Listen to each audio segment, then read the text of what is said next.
Good morning, dear students. Today we read the poem Keeping Quiet, written by Pablo Neruda. So, dear students, first of all, you need know about the keeping quiet. What is the meaning of keeping quiet? There is a lot of meaning of quiet. You can say that चुप रहना, बिल्कुल शांत रहना, एक प्रकार से कोई क्रिया न करना। तो यहाँ पर जो इसका मीनिंग होगा वो होगा पूर्ण अक्रियाशील रहना। और जो पैब्लो नेरूडा है, इस पोएम के बारे में आपको बताऊंगा मैं। तो पहले हम पैब्लो नेरूडा के बारे में पढ़ लेते हैं कि उनको नोबेल प्राइज़ कब मिला था और उनका रियल नाम क्या था।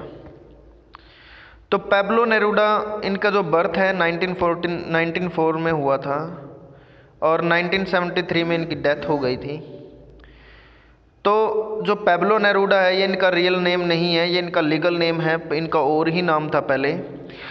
तो पढ़ते हैं, Pablo Neruda is the pen name. Pen मतलब होता है लीगल, यानी कि जिसको अडॉप्ट कर लिया गया लीगली।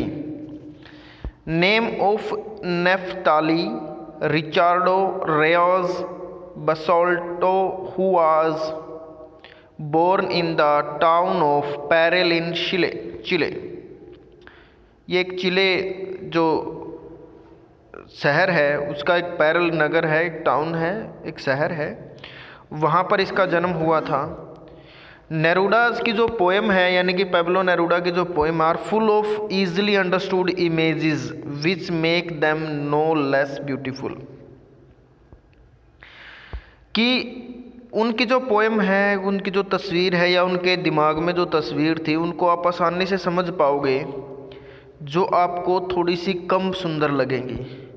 उनकी पोएम ऐसी होती हैं, होती हैं मानो आपको अच्छी तो लग रही हैं, लेकिन आप कहीं ना कहीं उसमें उसका जो मीनिंग है वो डीप होता है, गहरा मीनिंग है, गहरा अर्थ है। साथ ही साथ आपको वो इतनी अच्छी भी नहीं लगेंगी, क्योंकि वो कहीं ना कहीं हमारे समाज की जो बुराइयां हैं या हमारे समाज के अंदर जो भी अवगुण हैं, कहीं ना कहीं उनको रिप्रेजेंट करती हैं, यानी कहीं ना कहीं हमारी जो गलत गतिविधियां हैं उनको रिप्रेजेंट करती हैं। He won the Nobel prize for literature in the year 1971। तो 1971 में 1971 में उनको नोबेल प्राइज़ मिला था, और ये विश्व का सबसे बड़ा प्राइज़ होता है। In this poem Neruda talks about the necessity of quiet introspection. Quiet introspection होता है एक प्रकार से बिल्कुल शांत रहकर आंतरिक मूल्यांकन करना, यानी आपके अंदर की कमियों को ढूंढना, या फिर अपने अंदर के मतलब जो आपके अंदर पॉजिटिविटी है या फिर जो नेगेटिविटी है उसको ढूंढना। And creating a feeling of mutual understanding among human beings. और ऐसी एक फीलिंग, ऐसी एक भावना विकसित करना जो लोगों की आपसी समझ को, यानी कि जो लोगों के जो ह्यूमन बीइंग्स है, यानी मानव समुदाय है, मानव समाज है, वो उसको क्या कर सके, साथ के साथ है मतलब उसमें मतलब वो अपना अंडरस्टैंडिंग बना सकें। तो पोएम पढ़ने से पहले आपसे क्वेश्चन है, आप उसको अपने दिमाग में भी रख सकते हैं, अपने को नोटबुक में लास्ट में नोट कर सकते हैं कि इसका जो टाइटल है, ये पोएम है कीपिंग क्वाइट, इसका और टाइटल क्या हो सकता है। क्या आप मतलब सुजेस्ट करोगे, और आप क्या सुजेस्ट करते हो कि पोएम किसके बारे में होगी, ये पहले आपने सोच लेना है पढ़ने से पहले थोड़ा सा। कीपिंग क्वाइट यानी कि चुप रहना, पूर्ण अक्रियाशील रहना। Now we will count to 12 and we will all keep still. तो पढ़ने से पहले मैं एक छोटा सा आपको सामने एक बात रखना चाहता हूँ। जैसा कि अगर मैं आपको ये बोलूँ कि आपने सिर्फ ब्रेथिंग करनी है, ब्रेथिंग के अलावा यानी कि सांस लेते रहना है, और उसके अलावा आपने कुछ नहीं करना, यानी कि इवन आपकी जो हैंड मूवमेंट्स है या जो आपकी बॉडी मूवमेंट्स है वो भी नहीं करनी है एक प्रकार से, यानी किसी प्रकार की कोई हलचल नहीं रखनी है। तो आप कैसा महसूस करेंगे, आपको कैसा लगेगा? तो इस पोएम में हम जब पढ़ेंगे तो आपको ऐसे ही कुछ बातें हैं जो नज़र आएंगी सामने, या देखने जब मैं समझाऊंगा तो आपको लगेंगे कि हाँ ये बातें हो सकती हैं। देखिए, इस जो पोएम है इसमें कवि है जो यानी पैब्लो नेरूदा है, वो मतलब बहुत ही इंपॉर्टेंट पोएम है, ये बहुत ही फेमस पोएम भी है। और इसमें साथ के साथ आपको ये भी जो जीवन में आप जिस काम में लगे हुए हैं या जो भी आप काम करना चाहते हैं उसको आप एक बार कुछ समय के लिए, चाहे वो 12 सेकंड ही क्यों ना हो, चाहे वो 12 मिनट ही क्यों ना हो, 12 आवर ही क्यों ना हो, एक बार रुक जाइए वहाँ पर। और रुकने के बाद आप उसके बारे में सोचिए कि क्या आप सही हो, या जो आपने डिसीजन लिया है या जो आपने अभी तक किया है, जो आपका गोल है, क्या आप उस दिशा में लड़ रहे हो या आपकी कोशिश कर रहे हो, या फिर आपकी जो डायरेक्शंस हैं वो गलत हैं। तो मेरे हिसाब से यदि आप जैसा कि मैं सोच रहा हूँ, यदि आप इस हिसाब से चलेंगे या एक बार रुक जाएंगे तो आपको एक नई एनर्जी मिलेगी। और जब एक न्यू एनर्जेटिक बॉडी होती है, जब मॉर्निंग में हम फुल ऑफ एनर्जी फुल होते हैं तो हम हर कार्य को बिल्कुल तीव्रता से करते हैं और आसानी से कर लेते हैं। तो ऐसा ही एक पोएम है जो मैं सिर्फ आपको आज 3 ही स्टैंजाज हैं, जो ये फर्स्ट है पेज है जो अपने पोएम का, सिर्फ यहीं तक करवाऊंगा। तो आप एनर्जेटिक बॉडी के साथ, जैसे सुबह आप कोई डिसीजन, कोई कार्य करने की सोचते हैं, तो ऐसे ही लाइफ में भी सोचिए और उसको पूरा करने की कोशिश कीजिए, लेकिन उसके बारे में ज़रूर सोचिए। Now we will count to 12 and we will all keep still. अब कवि कहता है कि हम सिर्फ 12 तक गिनेंगे। अब यहाँ पर 12 का मीनिंग क्या होगा? 12 का मीनिंग आप कुछ भी लगा सकते हैं, 12 घंटे, 12 मिनट, 12 सेकंड।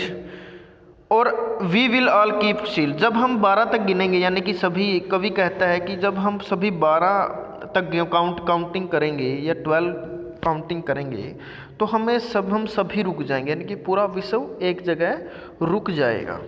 तो कैसा होगा आप खुद बताइए। जो जहाँ पर भी है, मान लीजिए ट्रेन चली हुई है, ट्रेन रुक जाएगी, ह्यूमन बीइंग चले हुए ह्यूमन बीइंग, यानी कि एक प्रकार से लाइफ प्रोसेस रुक जाएगी। जैसे कि कोविड-19 की जगह पर, कोविड-19 जो एक वायरस है, कोरोना वायरस है, और इससे जो अभी तक इसकी कोई वैक्सीन नहीं बनी है, और वैक्सीन ना बनने के कारण सिर्फ इससे जो बचाव के उपाय हैं सिर्फ हम उसी से अपना इलाज कर सकते हैं या फिर अपना बचाव कर सकते हैं। तो ऐसे ही एक पृथ्वी है, एक मानव जो ह्यूमन जो लाइफ है वो सारी क्या हो जाएगी, ह्यूमन लाइफ वो सारी कांस्टेंट यानी कि स्टिल हो जाएगी, रुक जाएगी। For once on the face of the earth, face यानी कि जब हम पृथ्वी के चेहरे यानी कि आसमान से जब पृथ्वी को देखेंगे तो एक बार के लिए पृथ्वी के चेहरे पे यानी पृथ्वी पर let's not speak in any language, यानी कि कोई भी भाषा हम नहीं बोलेंगे, यानी कि जब हम चुप रहेंगे, सिर्फ ब्रेथिंग करेंगे तो हम कोई आवाज़ नहीं करेंगे। You mean to say that we will keep silence, let's stop for 1 second, और एक सेकंड के लिए यदि हम रुक जाते हैं, नोट मूव अवर आर्म सो मच, और हम अपने हाथों तक को नहीं हिलाते हैं, यानी कि कोई बॉडी मूवमेंट्स नहीं करते हैं, तो वो पल कैसा होगा आप खुद सोचिए। कैसा होगा? आप एक कमरे में बैठे हैं, आप मान के चलो आप खुद इसके बारे में 12 सेकंड के लिए, 12 सेकंड के लिए आप अपनी सभी गतिविधियां रोक सकते हैं। दिमाग है उसको जो आपकी आइज़ हैं उनको एक जगह कंसंट्रेट करें, यानी किसी प्रकार की कोई आवाज़ ना हो। तो आप 12 सेकंड के बाद क्या होगा, आपके अंदर एक अलग सी एनर्जी होगी। It would be an exotic movement तो एग्जोटिक मतलब होता है एक ऐतिहासिक या असाधारण। एग्जोटिक होता है असाधारण, जो मतलब हम एक तो मतलब जो नॉर्मल होता है, एक होता है कभी कभी, यानी जो असाधारण जो कभी कभी एकदम से ऐसा कोई अक्षण मोमेंट जो क्षण है वो होगा विदाउट रस, बिना किसी भीड़ भाड़ के, विदाउट इंजन्स, बिना किसी वाहनों के सोर्स, इंजन्स मतलब इंजन यानी कि वाहनों की आवाज़ के।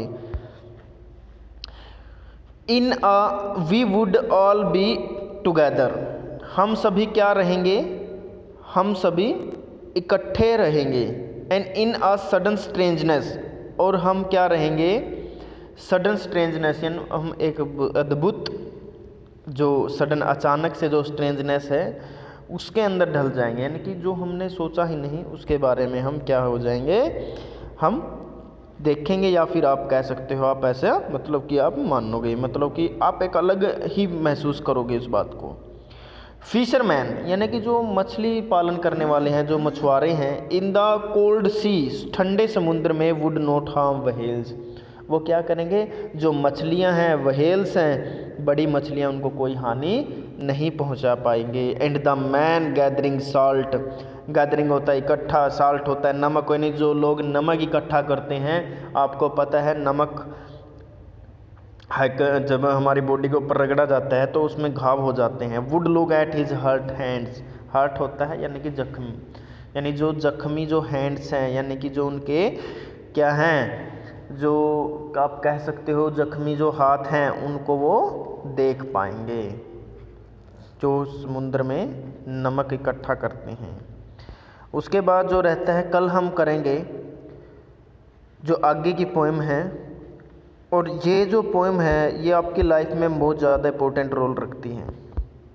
तो इस पोएम को आप ज़रा भी मिस न करें, और जब भी मौका मिले तो आप इस एक्टिविटी को एक बार के सामने रखें, अपने पेरेंट्स को भी समझाएं, अपने पेरेंट्स को भी बोल लें, एक बार समझाएं तो नहीं क्योंकि वो हमसे ज़्यादा समझदार होते हैं, उन्हें जीवन का अनुभव है अपने पेरेंट्स को। तो आप इसको अपने जीवन में लागू करें, अपने छोटे भाई बहन को, अपने जो मित्र प्यारे मित्र हैं, जो सगे संबंधी हैं, आप उनको एक बार डिस्कस करें उनके साथ, भाई ऐसा मतलब क्या होगा जब हम ऐसा होगा तो आपके सामने बहुत से क्वेश्चन उठ कर आएंगे, जो एक नई आप बात कह सकते हो या फिर जो एक नई ऊर्जा आप कह सकते हो वो लेकर आएंगे। Thank you, have a good day.